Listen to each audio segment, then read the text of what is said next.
आणखी एका धक्कादायक बातमी आहे। अमरावतीमध्ये घरगुती भांडणातून पतीनं पत्नीची हत्या केली आहे।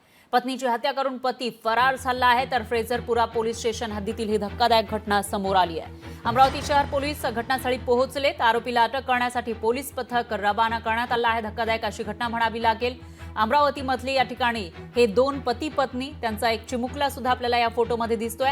मात्र घरगुती कारणावरून वाद झाला होता पती पत्नीमध्ये आणि त्याच्यानंतर पतीनं आपल्या पत्नीची हत्या केली आणि तिथून तो फरार झाला। तर याच्यानंतर आता जो फरार पती आहे, जो खुनी आहे, ज्याने आपल्या पत्नीची हत्या केली, त्याला पकडण्यासाठी पोलिसांकडून पथकं तैनात करण्यात आली आहे। ही पोलीस पथकं रवाना झाल्याची माहिती सुद्धा समोर येते। त्यामुळे आता या पतीला नेमकी कधी अटक होते ते बघावं लागेल। तर या प्रकरणामध्ये गुन्हाही दाखल झाला आहे। अमरावतीमधील फ्रेझरपुरा पोलीस स्टेशनमध्ये हा गुन्हा दाखल झाला आहे आणि ही धक्कादायक घटना समोर आल्यानंतर अमरावती मात्र हादरली आहे।